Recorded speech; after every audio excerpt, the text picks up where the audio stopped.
Well, this morning as we get started, I want to just kind of make an open frame for the matrix and any questions you have from yesterday or the day before. We started with detecting the matrix of your mind, all the frames, and looking at the structure. And yesterday we started really working on how to do some powering up in that matrix for your sense of self and your resources. So we've done some matrix detection, matrix awareness, and then beginning to reload that matrix so that we can set the kind of frames, and that'll really be our theme for today, to really do some transformation inside the matrix. And one thing that might be helpful there, in our group there were some people that were not as familiar with the matrix, and one thing that might be helpful is to take a video and play it and discuss the various elements so that we can see how you pick it, you use it, and some other people use it, so that we can learn from that and say, okay, this is what I'm looking for, this is what I hear, so that we can pick up on that, leverage your skills. Okay. Some of the exercises we'll do today will do that to some extent.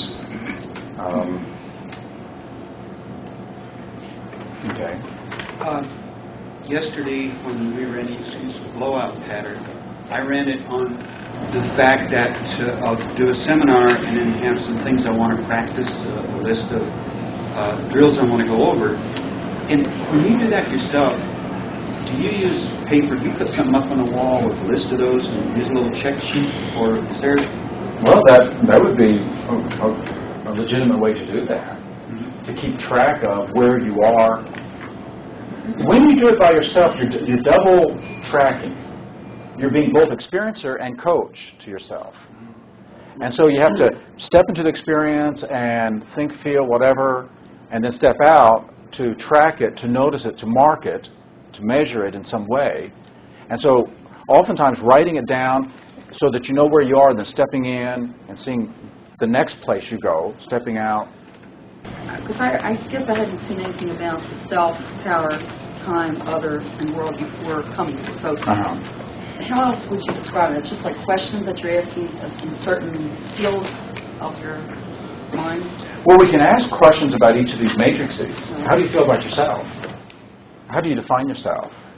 How high or low is your self-esteem? Is it conditional or unconditional? Your sense of resources. What resources do you have as you move through the world? What resource do you have ready access? What resource would you like to have more of? So it's just asking questions about each of these matrices. And what we're asking is, well, what do you believe about your resources? Do you believe you're a resourceful person? Do you believe you can add resources more and more? How quickly do you believe you can step into a state?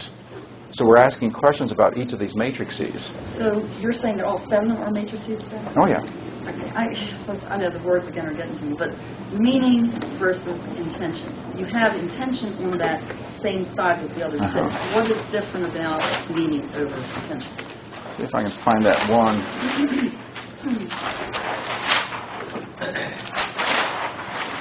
In one sense,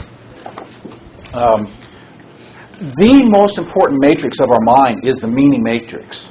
So how we make meaning, and might as well just jump over to where we're going to start here. On page 44 is a diagram that has the meaning-making matrix.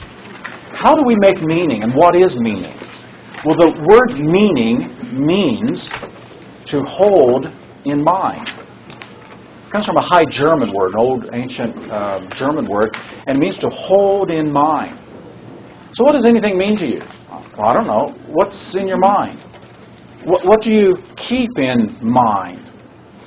What do you remember? What do you construct? What do you represent? So meaning refers to the ideas, the thoughts, the feelings that we attach to. So what does fire mean? Well, I don't know. What do you think about fire? Oh, fire's dangerous. I burnt my hand once. Oh, fire, fireplace. Sitting in front of the fireplace, reading a book, comfort. Oh, fire, campfire, singing around and having songs. Oh, fire, candles, romance. Oh, fire, house burning down. So what does anything mean? It means nothing, but a meaning maker attaches meaning by, first of all, representing something, having some movie in the mind that associates some state, some internal state and feeling and awareness to an external object. Now, in NLP and in the book Mind Lines, we call this the external behavior, the external event, and this is the internal state, and meaning has this equation. This external behavior leads to and is equal to this internal state, and that's the construct of meaning. And that's the most essential, basic. It's association. In the book Mind Lines, I read the story about a little boy who was 4 years old, and he was sassing his mom, and she was telling him, "You don't sass me. Something bad will happen." And all of a sudden, an earthquake came, and the doors rattled, and everything fell off. And in his neurology, sassing mom and bad thing all got connected. I read the story in a therapy book about this kid going to therapy. Going to what? Therapy.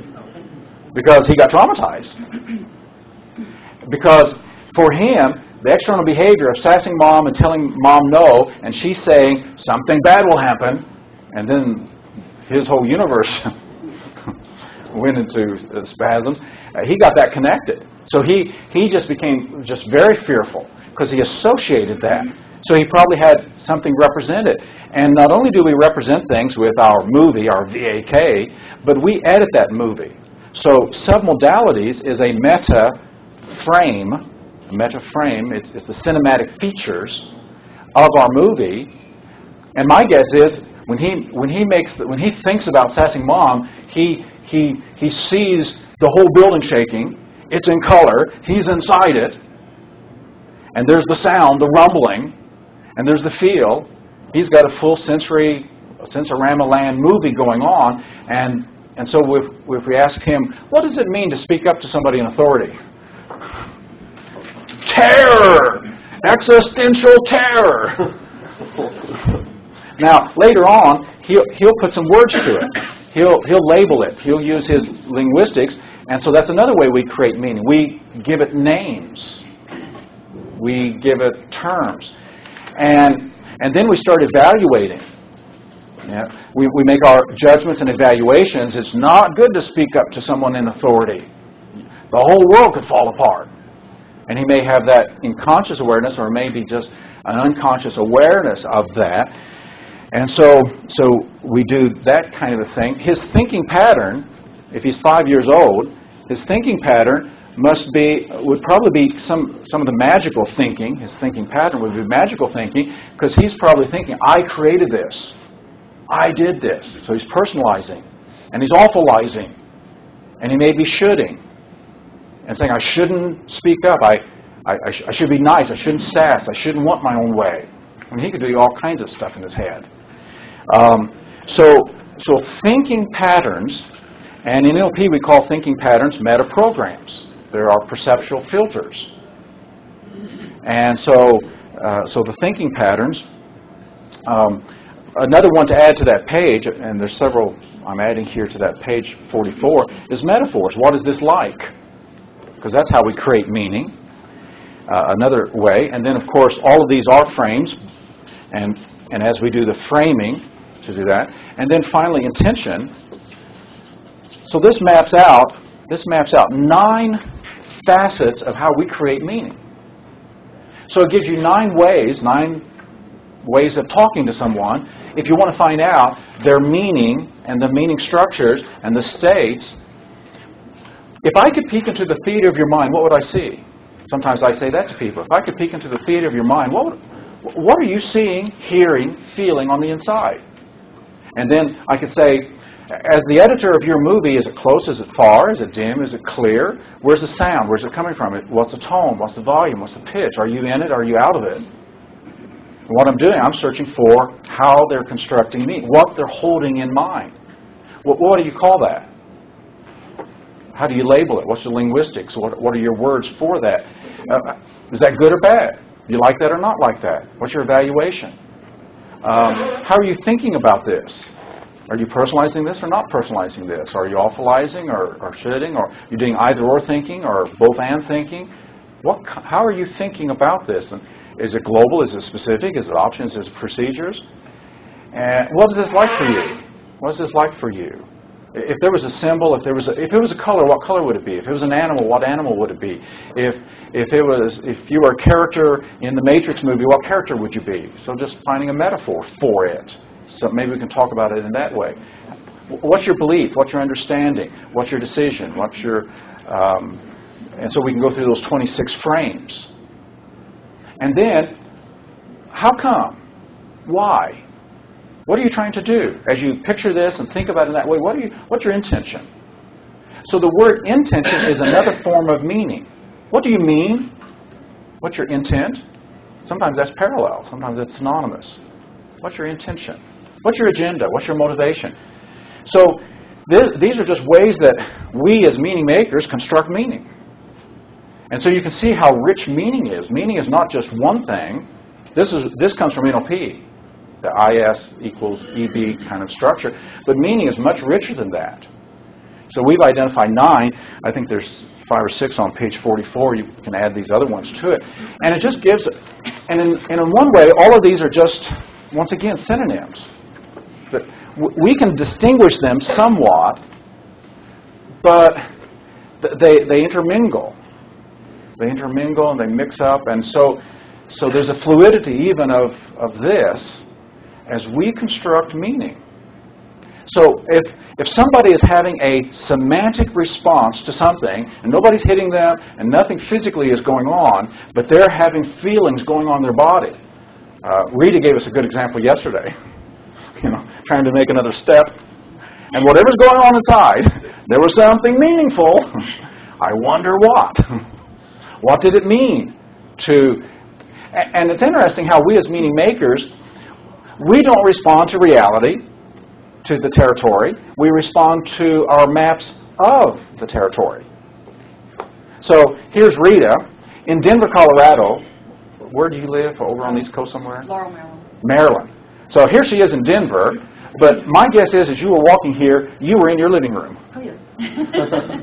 And you were seeing some messes that you wanted to deal with. And then all the meanings of your mind and all the thoughts were going on. And you couldn't even make a step.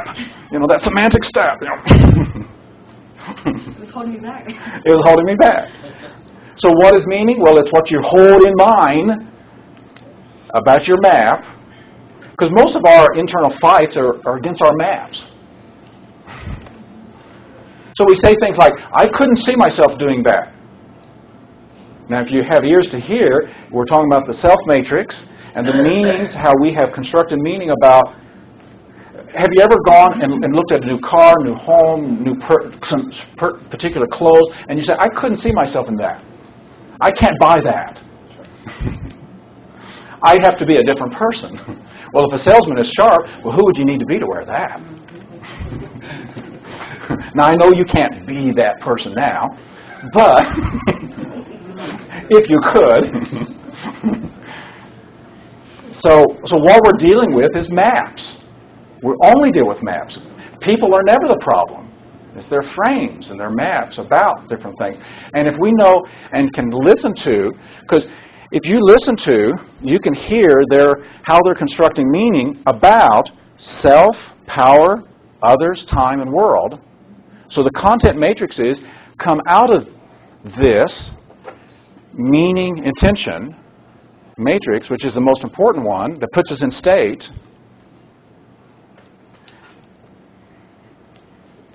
So is that as clear as crystal or clear as mud? Going back to the detection stage, does your questioning tend to follow that structure there, or to jump around it? I jump around all over. I thought so. Because my intent is to follow the person's energy.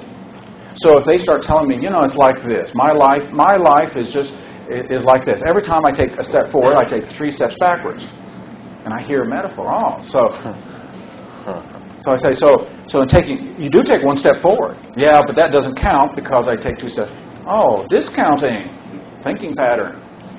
Are you pretty good at discounting? Well, but it doesn't count. And so they will be, as all of us, we come out of our maps And if you can hear how a person is talking, you can hear how they're constructing meaning at any given point. And I say, for you it doesn't count, does it? Well, no, it doesn't count. What really counts are those 2 steps backwards. Well, I don't know if that counts. I don't like that. So what would you like to count? Would you like this to count? Would you like to give yourself a check to tick off a box that counted and to pat yourself on the back and to celebrate that so that you can tick another one? Well, yes, but the 2 steps backwards.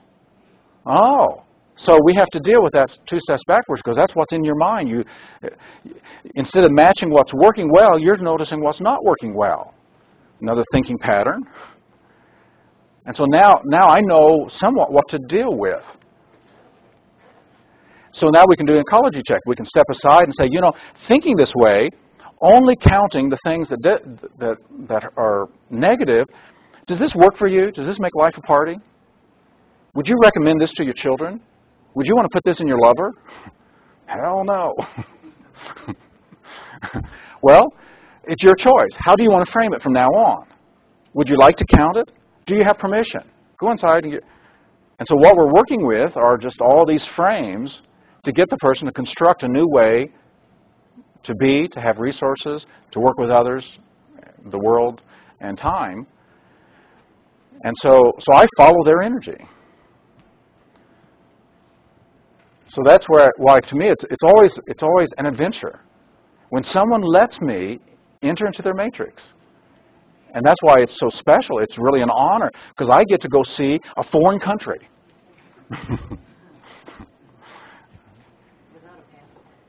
What? Without a passport. So I thought I was hearing you say, you're listening, whenever you can, you're listening to those words that the person is using, the meaning they have for whatever the situation is. You're then going with your energy, and you're going to look at, I guess you're trying to find the meaning first, in most cases. And then that will take you to those 5 worlds that you have down, in general, others or world or whatever one's itself. From that, then you sort of go up that list of the different frames. I mean, I guess there's different frames too, but that might help you to get more in depth to the mental states and the... So we call these the content matrices. The content matrices, that we create our meaning and we locate it, meaning about self and these contents. This is a process matrix. You mentioned that yesterday. So this is the process matrix. It's the process of how we construct meaning. And because this is fluid, this is where we can create the change. The change will be located then in a change of content, change of mind, alteration of how we think and feel. And because this is process, as we go up and create this meaning, it keeps coming down and getting into body so that it becomes neurological. And so it comes out as the state we're in. So state is another process, and it grounds what we're doing. And of course, just keep going on until you loosening the old beliefs. Until they see, like, oh, maybe I should do that, or maybe I could do that, or maybe I could be that person, or think more about the step that I took forward rather than what I couldn't do. So the meaning-making matrix on page 44, this is the construct. In the movie The Matrix, before Morpheus took Neo back into the 1999 Sydney, Australia Matrix, that was pumped into everybody else's brain, he took them into a construct. Remember that construct? It was just a white place. And in the construct, you could say, you could create training programs, and you could create other kinds of things. And so I loved it when he said, I'm going to go back in the Matrix, but first I go into the construct, and I'm going to load up. And he said, guns. Give me guns. All those. So in the construct, you can just, this is the place we play. We experiment. So in the construct, they said, let's do the jumping program. So all of a sudden, they were on top of a skyscraper, and they were going to go run and jump. And I love what Morpheus said to Neo. He said, free your mind. Free your mind of fears and doubt. Free your mind. And so Neil goes, free my mind, free my mind. Yeah, right. But that's what we try to do in the construct. Free our mind from the maps that we've made so that we can reclaim our powers as meaning makers. What meaning do you want to make? And your construct is your ability to make a movie in your mind and to edit that movie and to give it new words and to make new evaluations and to use new thinking patterns and new metaprograms and new metaphors and new framings and new intentions. And as you use your construct, your meaning-making matrix and your intention matrix, you can just construct a whole new world. Once you've constructed it, once you've taken on some new frames, then it's a matter of let me make it actual. Let me realize it. Let me start to manifest it and see what happens. And so this is our construct. And when you claim the power to do this, it gives you the power to have frame of choice. You know, some people like drug of choice. We got frame of choice. So if we had a bag here and we were going to let you reach in and grab, frame of choice, what frame of mind would you like for the rest of your life or the rest of today? Is that Matrix movie on DVD available in Blockbuster and all? I'm sure it is. Okay. Yeah, sure it is. Is it animation or? No, it's a real movie. How about Matrix 2? How does that compare with Matrix 1? Have you analyzed that yet? Yeah, if you want to see my analysis, on our website, I've got an article on all three of the movies, kind of a movie review of all three of the movies and some of the things. And I've recently written an article, The Coaches of the Matrix. The Coaches of the Matrix. To give you some description of that, there is a book on the Matrix in the back here that has the whole transcript. In that transcript, and it wasn't in the movie, when Morpheus brings Neo into the construct in that white place with the red seat, Morpheus says to Neo, you've been living in the map. I'm going to show you the territory. Well, not in the movie. But not in the movie, but in the transcript. So who And came up with this movie? the people or what? Wachowski brothers. And so you can take a look at that and see it at our break. It's just a great metaphor. I just love the metaphor of entering and exiting and then becoming a master of our own matrix of frames. And our construct is this meaning-making matrix. So you've got the power to construct, and sometimes we do this, and as children we really had the power to do this. We just imagine all kinds of things, and we used it. When we misuse it and create horrible movies, keep playing those horrible movies and call things and call ourselves inadequate and I'll never amount to anything, or take messages that other people say to us and set these frames, we can just create a living hell for ourselves. But it's just a matrix of frames, and that's what gives us the ability to choose. The kind of responded to read it. The meaning and intention matrix is where we're creating all this meaning, and the self, power, time, others, and world are just sitting there empty. And then we, as we create the meaning in all, that meaning has a path to manifest itself somewhere. And because we're living in the world, we have ourselves, we have time, we have others, and so it starts to fill up with all the stuff that we've created in the meaning and intention. Yeah, exactly. So when we're born, we have no content in these. They're empty. And then we start filling them up. Sometimes for therapy and coaching, we have to deload these things. We have to deframe them. We have to loosen them up. We have to reject them. We have to take no more counsel of them. We have to let them go away so that we can do a better job of putting better content in there.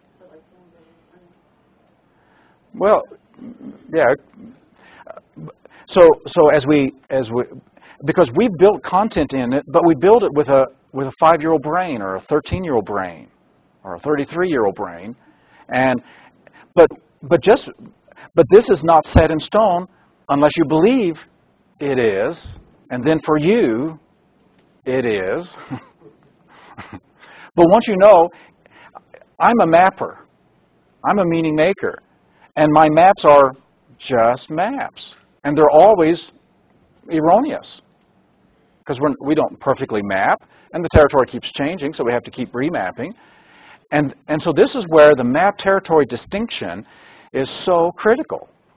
And when you really have that awareness, then you can really have that distance from yourself, that you're more than your thinking and feeling and experience, and that you really are the architect, and from inside the matrix, you can use the matrix to construct much better content that'll put you in better states. So frame of choice. If I had a bag and you could reach in and grab the frame of choice that you'd like for today, which one would you grab? Flexibility.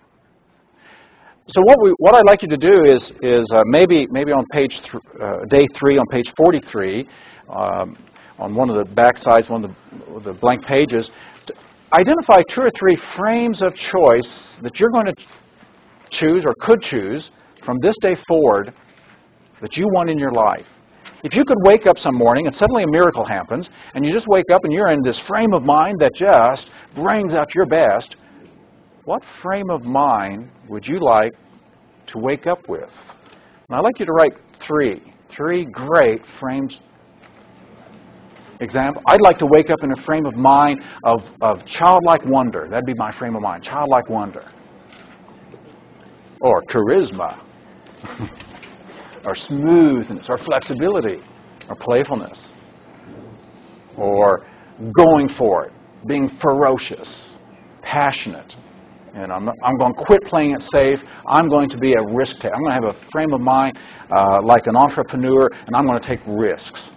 So what frame of mind would you like to have? A frame of mind that will bring out your best in health and fitness, relationships, business, living with yourself, doing whatever it is that you love to do. What frame of mind would really serve you well? Because this is our ultimate freedom, to choose our attitude, our frame of mind, our states. Harrison, you... I was just going to ask sort of the same thing, like what's the best way to phrase a frame of mind? Okay. What if you woke up and your frame of mind was uninsultable? Or proactive? So, I mean, you can take a one-word emotional state word, or you can take a line. So it can be like one word or a little sentence. A little sentence? Like anything is possible. Anything is possible. I can always find an answer to any problem. That's one I tried on a couple years ago because I was doing this exercise, what frame of mind. So I decided I was going to put on the frame of mind, there's always an answer, and I can find an answer to any problem. So it's a belief statement, it's a belief frame, or you can make a decision frame. My decision is from this day forward, I'm going to live in the moment. I'm going to quit living so much in the past or in the future. I'm going to live most of my life now. I'm not going to miss today. So what frame of mind?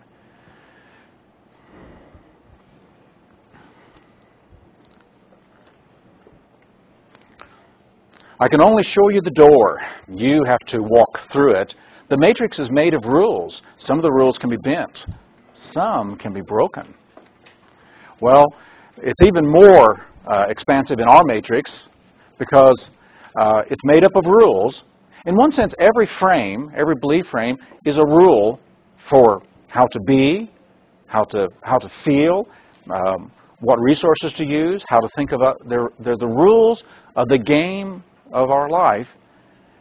And not only can some of the rules be bent, not only can some of the rules be broken, but some of the rules can be just dismissed and decommissioned, and new rules can be made. So one of the last exercises we'll do today is inventing new rules for the games that we want to play.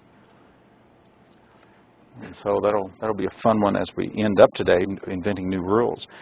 So if you've detected your matrix and discovered your matrix, then you've started powering up to create some brand new, some wild and some wonderful frames for your inner and your outer games. Now it's just a matter, let's reload our matrix.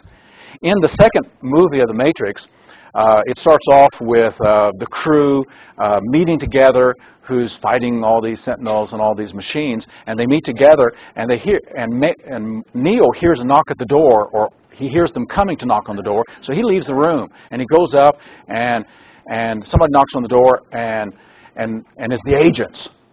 And so they come in, and they have their fights, and they're running around, and he notices real quick, oh, upgrades.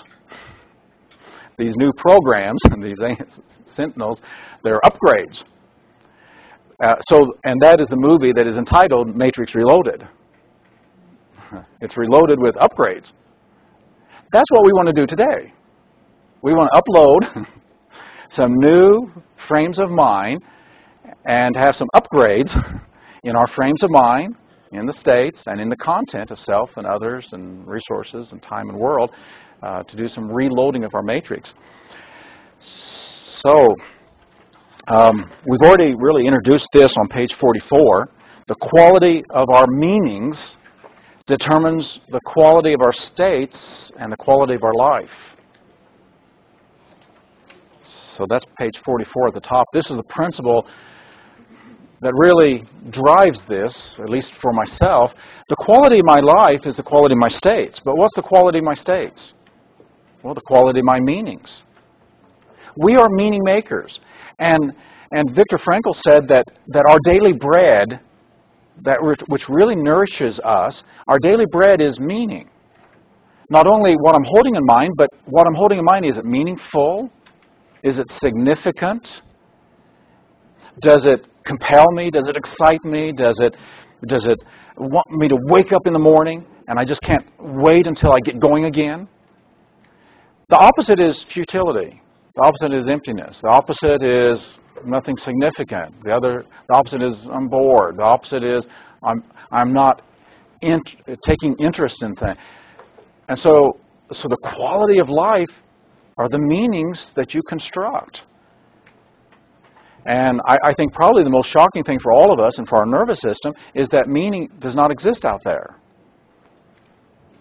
It really is my power to create meaning. So the levels of meaning, the kinds of meaning, page 44. Page 45, we are meaning makers, and the significance of the meanings we attribute and invent create the internal universe we live in. Have you ever created some meanings, and the meanings you lived in just made life a living hell, and you didn't even want to get up, and you didn't want to do anything? Well, the problem wasn't whatever the situation was. The problem was the frames. And when you reframe that, when somehow none of those frames change, when you got a better vision, a better value, a better sight of life, then it changed. And so the universes we live in, ultimately we live in and by meaning, because it is through the creation of meaning that we know what to call things and how to interpret events and how to perceive the significance of anything. So as a semantic class of life, we do not have these innate programs for how to live or relate or be human. We have to learn to attribute meaning to things, and the range of meanings that we can attribute is infinite. It's just infinite. And as I've been traveling around different countries and cultures, it just absolutely amazes me at how locked in my cultural meanings I was until I stepped out and saw things that, what does that mean to you? What significance is that? Because it was like being in a different world.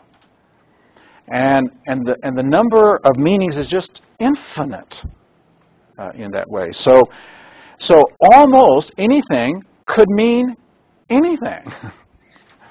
I mean, when you think about some of the things people eat, I mean, I would call some of this stuff, the garbage you throw out. But some of them would call it, this is the high quality stuff you pay the highest money for. So, and the same thing goes, over and over with how we greet each other. The simplest things, how we greet each other. What counts as connection or bonding or greeting or insult and violation. So you can get in someone's space and they feel violated and put down. And you were just trying to greet them. So the meanings clash. So anything can almost mean anything. The fact that some people can get so much pleasure out of pain. So what does anything mean? The fact that some people can cut a hole in the ice and go dive in and have fun. My neurology doesn't say that's fun, y'all. So the range of meaning and the flexibility of meaning. So with other people and other cultures like Australia, Especially Australia. you do a lot of training there. Are their meanings a lot different than ours? The first time I went to Australia, about 4 or 5 days in, a whole bunch of people started ribbing me and just poking at me. And so a couple of people would come up and say, this is amazing. They wouldn't do this unless they really liked you. And I said, well, maybe I shouldn't get them to like me so much. Because they were just ribbing me constantly. How were they ribbing? Oh, just teasing and jokes and just a lot of things that just would try to get me rattled.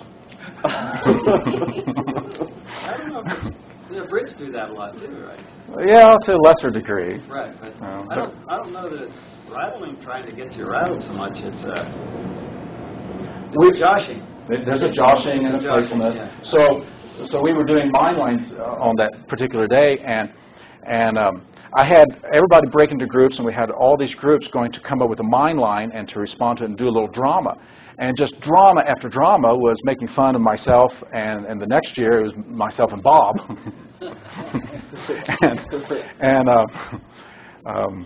And so I did not know what it meant. I thought, well, maybe this seems like kind of an underhanded way of just kind of passive aggressive anger is how I interpreted it at first, from my cultural frame. I have this friend from Britain, and he said he goes out playing golf, and they do that. I mean, it's just that's something they look forward to. They're not goading each other, and trying to. In my business, people do that with each other a lot, and it's a way of making a connection. Yeah. So that's what it means. And so different meanings that we give to things. So obviously, I mean, like structurally, I guess it's that simple, but there are other factors and variables in there as far as, I guess, state and intensity of state. Otherwise, we would be scattered around. And so what's the distinction between really setting a new meaning versus, just wanting to set or thinking, you know what I mean, like an intellectual versus a... So that's where we're going to go. How do we actually reload our matrix so there's not just meaning in our minds, but it really gets into our neurology and becomes neurosemantic? And so that's exactly where we're going to go with things. If you don't know what something means, we're in a state of, and we go into that state of, what does this mean? What's going on? And so we ask each other. We're asking this constantly. What do you mean? And sometimes we mean, what do you intend? What's your motive? What's your agenda? Sometimes we mean, what are you saying? Because we're trying to find the meaning. And sometimes we accept people's meanings, and sometimes we don't. We start fighting. And then a lot of the conversations that we have that ends up being debates and arguments, it means this. No, it doesn't mean that. It means that. You don't know anything. And we have a conflict of those meaning frames. And oftentimes we're not even taking the time to ask, well, what does it mean to you? Where does that come from? And so how does it mean that to you? And where does that? And we go explore to really understand. The word understanding is interesting, isn't it? To stand under. And when I stand under, I'm supporting. So when I listen to you, to understand, not to agree, not to condone, not to say, well, that's my opinion too, but just to stand under, I am supporting you. And even if I disagree, at least you feel heard because I'm receiving your meaning for what it is to you. And not telling you you're right or wrong about that meaning. Maybe saying, well, I don't quite give it that meaning, but at least I now understand where you're coming from, the matrix you're coming from. I'm speaking at the National Guild of Hypnotists Convention in 2 weeks' time on hypnosis, NLP and Islam. But you have 6 million Muslims here. So if they're going to be your coaching clients, you need to understand their beliefs and values. Probably one of the best persons in the field of NLP who has done cross-cultural work is Shelley Rose Chevet. her book, Words That Change Minds. She keeps revising it, and each time she does, she introduces more and more cultural differences between Europeans, Americans, Africans, different cultures that she's experienced. She's done a real good job. And I just finished writing a review for a book from a fellow in sociology who has introduced metastates and neurosemantics into a book on cultures, and I wish I could think of the name of it, but it's a book that I can send out to the e-group if you want to get that. And his approach, it's the very same thing: how to walk into another culture and make those adjustments without violating the culture. So let me come back to where we need to go, and we can come with this a little bit later. Because what I'd like us to do is, with a frame of choice, if indeed its meaning is all the way up and frame's all the way up, then page 46, frame of choice, gives us the ability to start doing design engineering work. Would you like to design your new frame? Who's got a frame of mind that you've written down that you really want to develop and install? Who's got something like that? Because what I'd like to do is just do a demonstration and then turn you loose to begin to do that process of building some great frames of mind. Okay, you got one? So if you want to follow, we'll be on page 46. I'm just going to walk down the set of questions, and this will be what we'll do when we break into the groups. So the first thing there is to identify a challenging context and what is the old default frame. So in this case, my guess is there's times and places where you have some great ideas, and you make some decisions, you're really clear, it's good and ecological, but somehow it just doesn't happen. So when would be a time it doesn't happen, that somehow it's challenging to you, something challenges you, something triggers you, and you just don't make it happen? Because we want to have a specific instance to this. Well, this isn't so challenging, but it's challenging, but it's not something that's necessarily creative, and it ties in with something we've covered here before, and that is clearing up the untidiness, clearing up the disorder, and getting that done. Just So where would this be? The disorder, the untidiness? Is that at home, at work? Yes. Both. So which one is most challenging to you? Which one is the most challenging to you? Home. Home. So think about home. Where at home? Mostly in the living room area. Okay. So what are you attempting to do in the living room area? What would you do if there wasn't the clutter and the untidiness?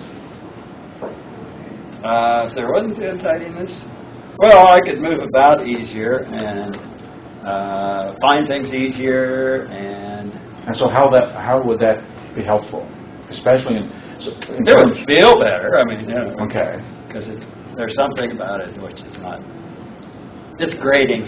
So the frame of mind you offered a moment ago was, if I have something, I can make it happen and just get it done. What would be an instance of that? What would be something that you want to get done? Well, put things away, put things in order, and get rid of stuff that can be easily replaced, or that has little or no value. What do you believe about that? What do you believe about putting things away, things that need to be done? What do you believe about cleaning up? Let's see. What comes to mind? Just that I have other things to do. I have other things to do? Okay. So it doesn't sound like it's very important. Is it very important? Doing the work doesn't seem very important, but the results. Yeah. Okay. And part of your self-definition, are you a person who tidies up? Okay. So what we're now doing... Not fastidiously. So what I'm now doing with you is looking for the default frames. What are the default frames of mind that you tend to use? So I asked, what do you believe about that? Is this part of your identity? Do you value that? So I'm hearing some of the frames that keep the old behavior. of not tidying up. So what I want to now do is to get some leverage with you, because at this point, I don't feel like there's any energy to really want to make this change. Now, there may be, there may not be, but that's my feeling. So what I'd like to ask you is, have you had enough of the untidiness? I think so, yeah. You think so? Yeah, but it's... So I think we should do this exercise about 5 years from now when you have had enough. Because I'm not convinced that you're at threshold that you want to make this change. That it'd be nice to do, but you don't, Well, one thing that ties in with this is there are times I've made inroads, and then it seems to go back to the same way. So, there's something that's really twisted in there. So let me ask some questions and just notice what comes to mind. Who would you have to be to tidy that up and keep that on a regular basis? What kind of a person would you be? How would your self-definition change?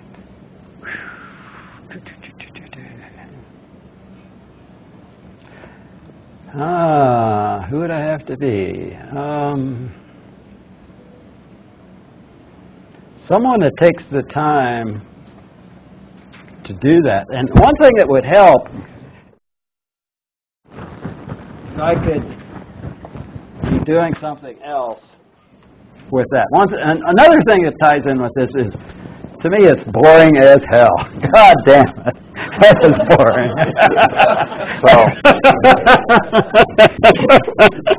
And, like I can have the TV on and, watch some of the, Mastery or something like that. And I don't have to be watching it all the time, but just something that gives me something. Oh, okay. So it sounds like, in terms of meta-programs, you have a very options meta-program. That you like to have a lot of things going at the same time rather than doing one thing. One thing. And another thing that ties in with this is I'll get started with one, and then God damn, that's interesting, and then Okay. So that ties in. Yeah, it's the focus on the intention. Do you know anybody who is very tidy and who takes the time and just in a procedural way, something that as you look at them doing that, you think it's boring, but do you know somebody like that? I had an aunt, she's dead now, but she kept things immaculate, and it wasn't any struggle for her. Okay. Do you know how she did that? No. Not a clue. And there is a woman at work that keeps things tidy, and I saw her get really ticked off. And boy, she went through stuff. And she'd had enough. Oh, well, it wasn't a problem. It's just that's how she took out her frustration. Was she took it? It went to her strength. Okay. Do you know anybody who's a positive model for keeping things tidy, and seems to enjoy it, seems to have pleasure with it, seems not to be bored with it, but very fascinated by it? Or could you imagine someone like that? Could you imagine someone who it was important to them, it was significant to them, and they'd take the time, and they'd be fascinated by it? I know. Okay. Mm-hmm. So that you have, what I'm looking for is facilitating and helping you to build up the frames of mind for that. Mm-hmm. But I'm still not convinced that you really want that. I want it with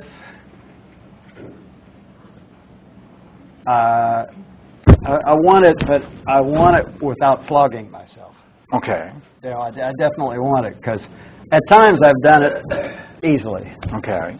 And there have been, like in my 20s and so forth, I did fairly well. So you said that if you did that, you would feel good. Mm-hmm. You would have more ease in moving around the living room. If you had that ease of moving around the living room and feeling good, what would you then get? What is this going to get you in the long run doing that tidiness, what is it going to get you in the long? Why is that important? Well, one, it would feel better, and also bringing people in, it would be. And bring people in? Yeah. Mm-hmm. What does that mean? Oh, relationship, connections. Okay. And so bringing people in, having some new relationships or better relationships, that's and important. being able to find things when I need it. Okay. And then what would that lead to? What do you get from that? So make sure that if I want to do something or if I need to pay something, then it gets done. Okay. So you keep talking about the same thing. What I hear, the same thing, the efficiency. You become much more efficient, feeling good. When you get all that efficiency, what does that do in terms of your lifestyle or your experience? Let's say you have all that. You can find things, you have relationships, you invite people in, you feel good.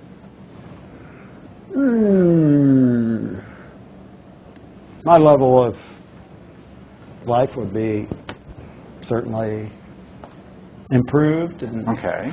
When you think about that, how important is that to you? Well, that's important. Yeah, that's important. Is that important enough, the quality of your life being improved, is that important enough to walk through this process to see where it'll go? Okay.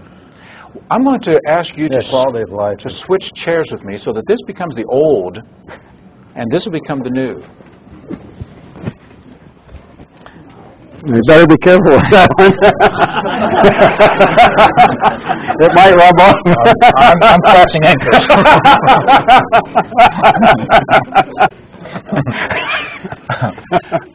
So what I'd like you to do, you described a few minutes ago, you could imagine someone doing this and doing it with ease and just and pleasure. So what would that be like if you were there in that place and you could step into that person, just tidying up, no big deal, and doing it with ease, and even taking an interest in it? What would be your frame of mind if you were doing that?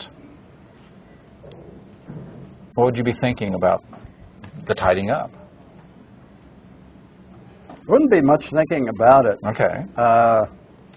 Just see something and put it somewhere. See something, put it somewhere. Mm-hmm. Okay. So yeah. One thing I think is non-attachment to it. And okay. Yeah. So one thing is I notice is good. Attachment to this in it, and keeping focused on the long-term goal. On getting it. Okay. Okay. So take on non-attachment to it. Just moving it around, just tidying up, non-attachment. It sounds like when you overthink and overanalyze, that doesn't work. And that if you're not thinking, that's better. Mm-hmm. Okay. So if you're not thinking about that, just doing it, what would you be thinking about? What would be something good to have on your mind so that this becomes a moment where you're entertaining some thoughts that really serve you?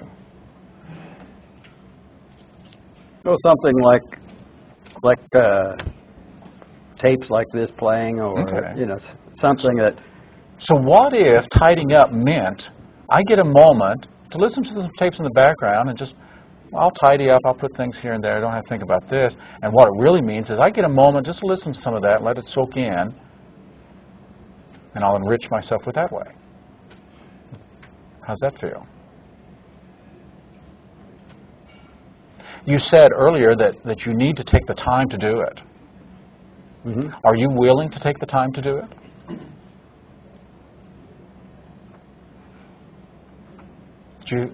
Are you willing to give yourself 5 minutes here, 15 minutes there, whatever you choose? Are you willing to give yourself, I'll give myself 5 minutes to do it here, 15 minutes there?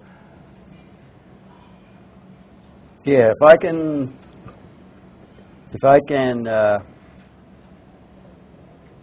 keep the frame of this is my study time. Okay, this is my study time. Yeah. Okay. So I'll give myself 5-minute dose of something, 15-minute dose, and while I'm doing that, I'll do something kind of mindless, like just tidying up and putting things away, because that's valuable in and of itself. Is leading me to this higher quality of life. Mm-hmm. So what belief would support this? Maybe the belief that this is important enough to make it happen because it's going to move me to my quality of life. What belief would support this frame of mind? This is my study time. The belief that this would be very liberating for me. Okay, the belief this is liberating for me. Yeah, because this has been holding me back. Okay. So, do you believe that? Do you believe it's been yeah. holding you back? Yeah. Do you believe it's liberating? Yeah, it would be very liberating. Okay.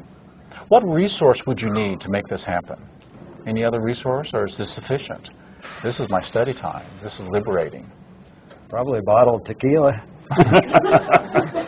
No, it used to be when I was drinking, when I was drinking beer and that.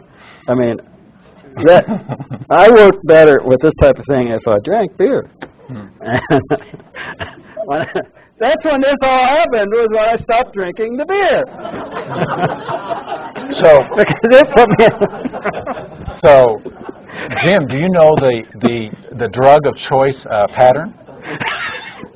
Bandler's drug of choice pattern? Do you know that one? No. That one is that if your body knows any substance, like strawberries, you know what strawberries taste like? If you had a big red juicy strawberry, could you begin to smell you know what a strawberry smells like? Sort of, yeah. Mm-hmm. Okay. If your body has had any drug, your body knows that drug, and the drug of choice pattern is a pattern. I've run it with many people who had to quit drinking alcohol of some sort, but they could mentally drink it again to have the state.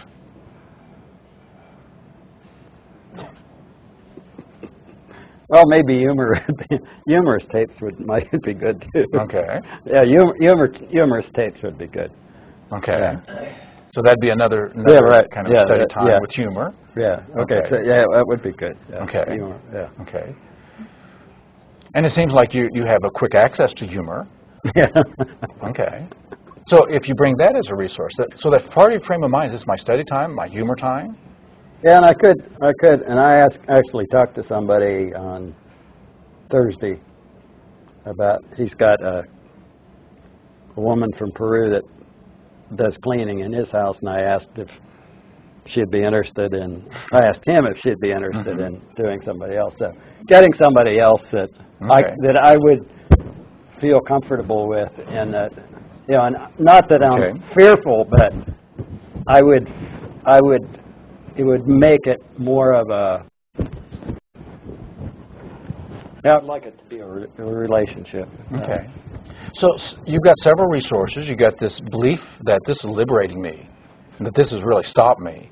And this frame of mind, this is my study time, maybe my humor time. So put yourself there for right now. Just imagine you're at your house and some moment comes and you say, I'm going to do 10 minutes study time. This will liberate me because it'll raise the quality of my life, lead me to better relationships, help me to feel good, find things. How does that feel? Do you like that? Mm-hmm. Mm-hmm. Okay. As you think about taking this into next week, next month, to the end of this year, any objections to this? Are you aligned with it? Would this really serve you? Mm-hmm. One thing is, another thing I can use it as a means of learning the matrix more deeply, and working with somebody, calling on somebody to say, hey, this is what's happening. Where am I stuck? Or so several new ideas are coming, other things you could do with it. Yeah. So that you could really get interested in this. Mm-hmm. Yeah, if I could use it as an experiment, that would really help. So another resource. Yeah, if I could use it as an experiment, that would be real helpful because that fascinates me. Okay. So what belief would support that? As an experiment? Yeah. Use it as this is a learning learning project. There's an executive part of your mind that makes decisions. That executive... Sometimes. Well, that executive part of your mind made a decision, come here. Yeah.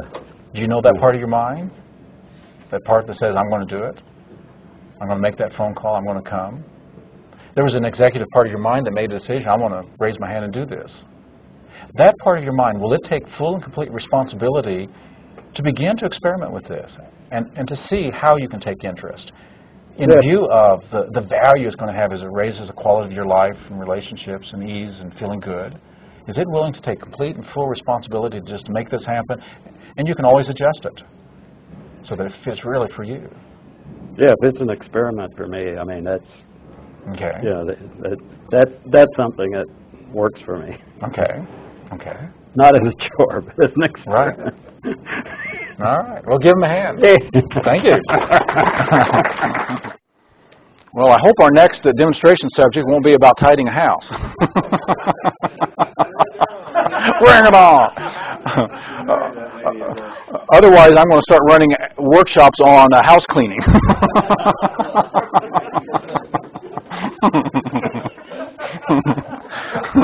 How to clean your house and feel good. Seductive house cleaning workshop.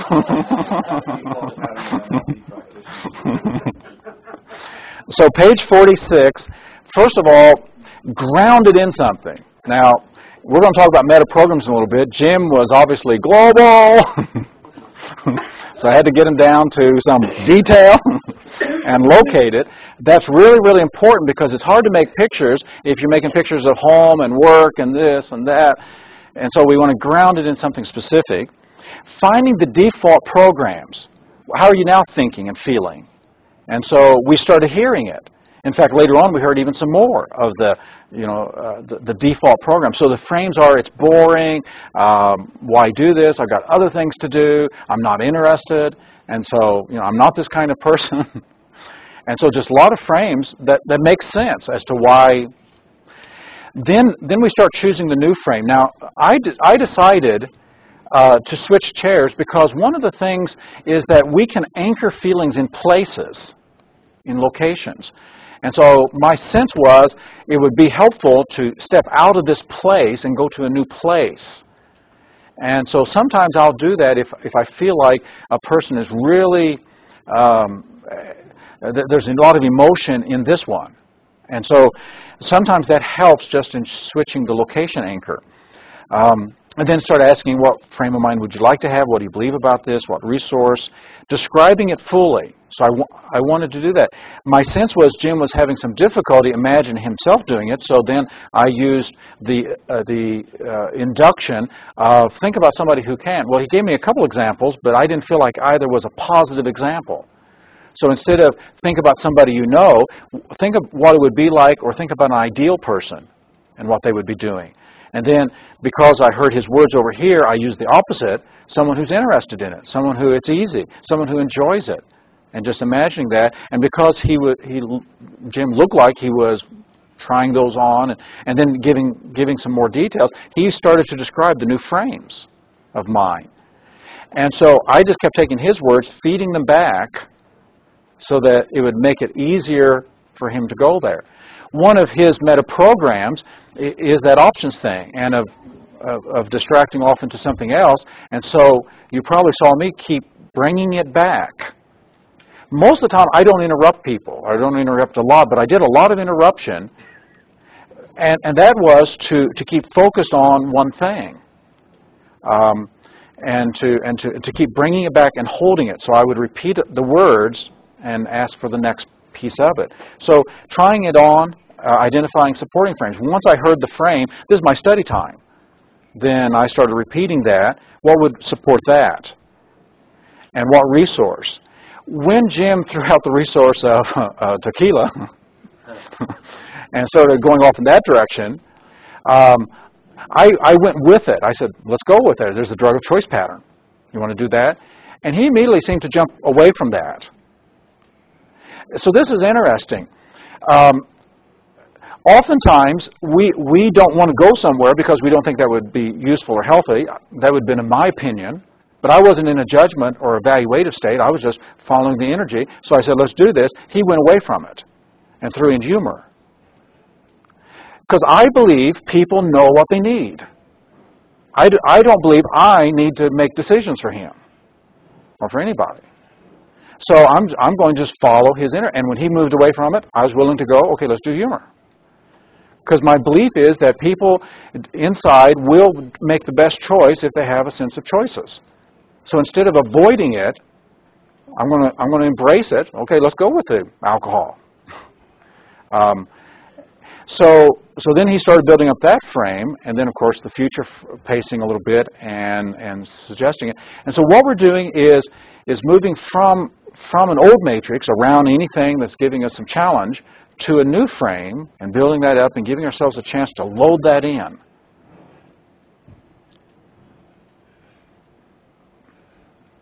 Any questions on how to do this process? Frame of choice. I noticed how you kind of chunked several of his frames into efficiency and then moved up. And I'm wondering, are you aware of how, so that you can tell us how you chunk word for word what those frames are? How do you recall those? Once upon a time, I wrote them down as the person was speaking. And then, so now I write them down on the screen of my mind. I'm writing them down, so I'm just reading them back. And so it's what Denise mentioned yesterday, being so present to someone so my mind is focused on one thing. But you also have a technique for doing that, Michael, and I'm wondering if you've got a little Post-it note up here and you just keep putting that on the Post-it note, because you came back and verbatim, pop, pop, pop. Yeah. So not in essence, but verbatim. Well, I'm writing them. I'm just writing them on the screen of my mind. Okay. So. Let me mention a couple other things. When you work with someone, don't work right in front of them like this, because I'm in front of his pictures. So I always set out to the side and always gesture out to his future or her future, and I stay out of their pictures, and I'm on the side. And also, as a person talks, I use my gestures in a very methodical and systematic way. And so when I hear someone saying a frame, I say, "That's your frame." And when you're in this frame of mind, does this serve you or not? Would you like this to be gone? And so I'm using these gestures very systematically. And so when I'm asking, so here's your frame of mind. This is a study time. This is experiment. What would support that? What would hold that in place so that you can keep that in mind? And so when you use your gestures in that way, it mimes in space and creates anchors. And so as you begin to use your hands in that way and gestures in that way, it'll facilitate and help the person in those kinds of ways. Well, let's do. Boy, we're getting. It's really gone today. Let's do 15 minutes each. Give everybody a good